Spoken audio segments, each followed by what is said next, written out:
I think about the key roles of a director of any organisation, there is a very long list. When I think about the three that people don't often talk about that I think are really important, the first one that comes to mind is lead advocate.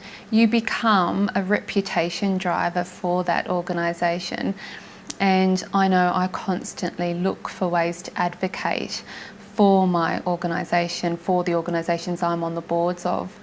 You also become a market researcher for that organisation, and that's not a role that many people talk about, but you really do. To be an effective board member, to be an effective director, you really do have to stay very tapped into the industry of the organisation that you're governing.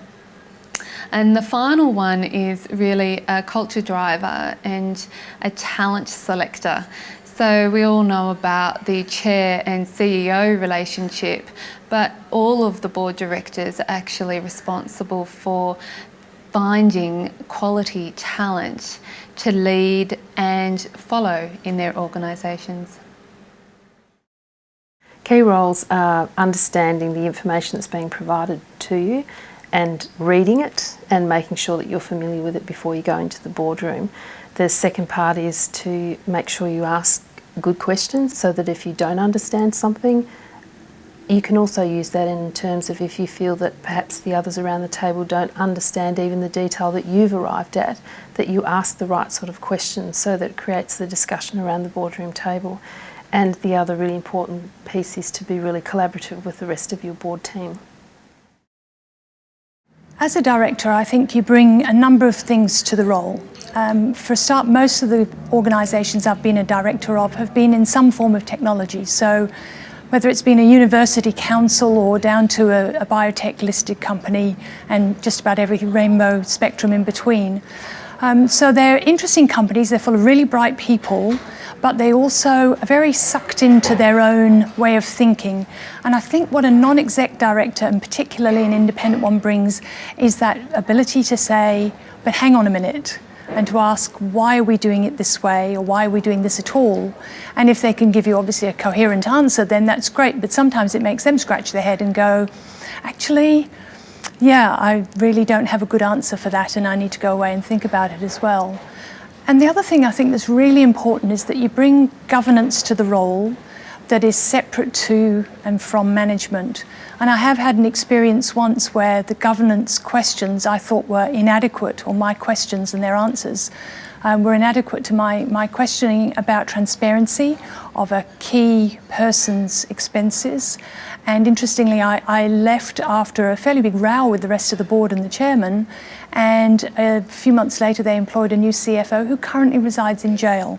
And the reason he resides in jail is because he committed fraud, which wouldn't have been possible if the transparency requirements I had asked for had been in place. So that external person who comes in and says, but that's actually not good enough, we need to have better rigour around some of these things, is a really valuable thing that people add to boards coming in as a non-exec director. For me as a director, I've always been conscious of what is it that I can bring to a board that makes me something or someone valuable to have around that board table. And for me, it's been that future direction. I've seen many boards where they interrogate the financials, they look at the contracts, but I'm very conscious that I want to push organisations forward. So I like to think that what I bring to that board table is that future view.